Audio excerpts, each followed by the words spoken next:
If you're looking for the best budgeting apps available but aren't sure where to start, this video is for you. Over the last few years, I've spent a lot of time researching and testing out the different options to see which ones are actually worth the time. Instead of overwhelming you with every single app out there, I've narrowed this list down to what I believe to be the top 3 options, and will provide a detailed look at each of them. So let's get started. For simplicity, the structure of each budgeting app will firstly be an overview, looking at its background, then covering key features and diving into the app itself. From there, we can look at pros and then end with cons. Keep in mind that these are just my opinions, and I recommend doing your own research to see which app best fits into your own life. Now, I will say number 3 on the list is probably my favorite, and I'll explain more of that in a little bit. But this first option is most likely the one you've seen advertised the most. Starting out, we have Rocket Money. In my eyes, this app is a great option for somebody who wants to keep a pulse on their finances, but doesn't necessarily need to track every single dollar. The beauty of Rocket Money is that it's free to use, but there are some paywalls that can limit certain features, which gets a little bit annoying.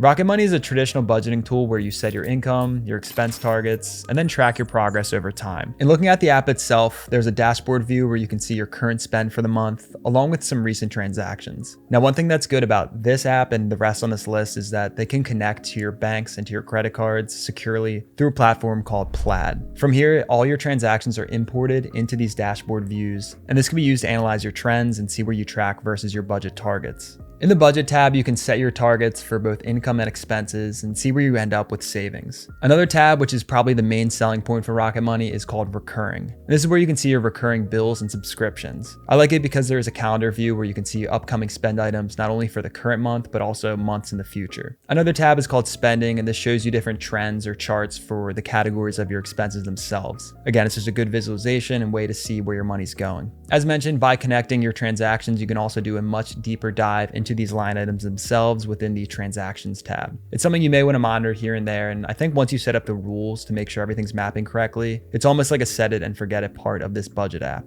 By the way, if you're getting any value out of this video, please leave a like and subscribe. Now let's look at the pros. Firstly, the app is free to use, and although it is a freemium model, just being able to use the basic features can make this stand out from a lot of other budgeting apps. Secondly, it's just easy to use. Out of all the other apps I've tried out, I do think Rocket Money stands out as one of the easiest options to get a hang of. The last pro is the recurring feature, and this is something where if you don't have a great understanding of the timing of your bills or expenses, having this all mapped out in a calendar view is super beneficial. Now let's cover the cons. Firstly, although it's free to use, it is really a freemium model. This can be an issue. As I mentioned, there's a lot of paywalls, and certain features you may want to be using are impossible unless you actually pay for the program. For example, you have limited budgeting categories, you can't use the net worth tab, and also you can't sync your transactions on demand. The last con is limited customization, and this might not be a big deal to you, but what you see in the dashboard is really what you get. You can't move around different fields, look for different analyses. It's kind of just the main output, and everyone has to use that. Overall, we're going to give Rocket Money 4.5 out of 5 stars.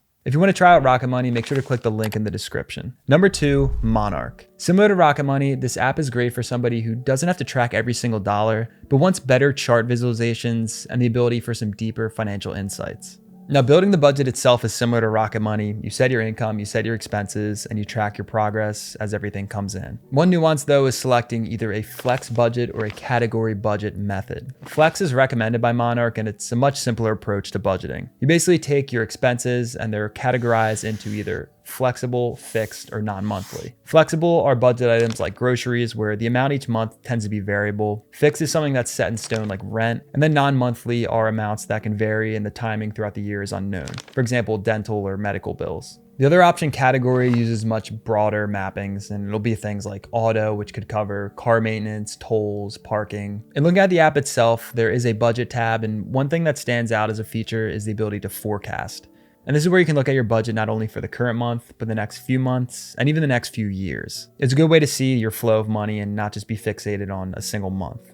There's also a recurring tab, and this is similar to Rocket Money. You can see your upcoming subscriptions. You can look at the calendar view, another great feature to consider. And then another section is called reports, and you can use this to see a flow diagram of your income and where it goes throughout the month. This is where the visualizations come into play, and it's something that can be helpful if that's what you're into when it comes to budgeting. One feature I like about Monarch is the ability to customize your dashboard. If you're like me, you probably find the default view to be a little bit clunky, so having the freedom to adjust this to actually see what you want to see is super helpful. Another feature I like is the progress report snapshots, and this is something where you can take out your phone, quickly open the app, and get a brief summarized view of your cash flow for the month. And this really looks at your income, your expenses, and from here you can really see if there's anything you need to modify to be able to hit your budget targets. Although Rocket Money is similar to Monarch, there is a key difference in that Monarch costs money to use. There is a free trial though, it's generally 7 days, and I'll leave a link in the description if you want to try that out. And looking at the pros, the first one to call out is the visualizations. And if you're somebody who prefers to look at charts rather than individual line items, this can be a good app for you. Secondly, the singular focus of Monarch Money is building this budget app. And when you especially compare this with Rocket Money, owned by rocket companies, they have a lot of different products they're focused on. If this matters to you where you want a company that's actually focused on a budget app rather than other products they may have, it's something to consider. Now, when looking at the cons, first up, there is a subscription fee. As I mentioned, the app isn't free to use, but often the benefit derived from using the app itself can be worth the money. Secondly, I will call out the functionality is decent, but I noticed that the UI and UX can be a little bit more streamlined. Certain tasks like editing my budgeting categories tended to take a lot longer than needed. This is likely something that will improve over time, but for right now, it's something I would consider. And then lastly, I did experience some syncing issues when it came to using Plaid and connecting Monarch to my different banks. This might be a problem specific to the bank I use, but it was something where I had to try a few times before I made sure I was connected. Overall, we're gonna give Monarch 4 out of 5 stars. Now let's check out the third and possibly the best option on this list. Make sure you listen to the end of this video as I'll cover some key details that you're gonna want to understand before signing up. Number 3, we have YNAB.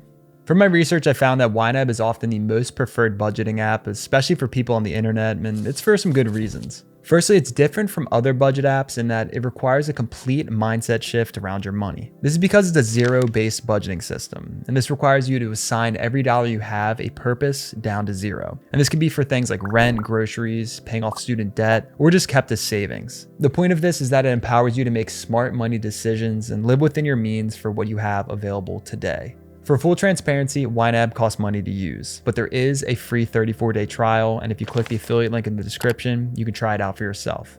The setup and workflow are similar to other budgeting apps in that you connect to your transactions using Plaid. You also build out your budget, setting out different goals and targets. But the key nuance is that since it's a zero-based budgeting system, after you connect all of your bank accounts, you have to take these current funds that you have available right now and assign them to these different categories. Ideally, you're setting this up at the beginning of a month where you can say your target is $1,300 for rent. Maybe you have $5,000 available. Take a portion of that amount, allocate it to rent, and then you have your remaining balance. You're going to want to continue this process until your available balance goes down to zero. And looking at the pros of YNAB, the first one to call out is the community feel. This is something where the company not only offers free videos to learn how to use the product, but there's also a pretty large subreddit following of about 200,000 members. And in these forums, there are users of different experience levels who can help answer questions that you may have.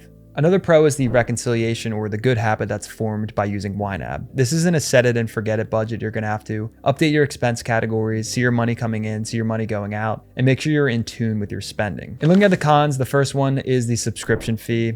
And as I mentioned, it's not free to use, but it can be worth it and you may get some good benefit out of using YNAB. The second con is the learning curve. This is by far the hardest budget app to master on this list. It's not impossible to learn, but it is going to take a few hours, few days, and even a few weeks to fully understand how things work. As mentioned, this is an extremely popular budgeting app, so there are tons of people that have struggled in the beginning, figured things out, and then have completely had their finances transformed. Overall, we're going to give YNAB 4.8 out of 5 stars. So those are my top 3 budgeting apps. Make sure to leave a comment and let me know which one you prefer. Also, for a full breakdown of YNAB, check out this video next.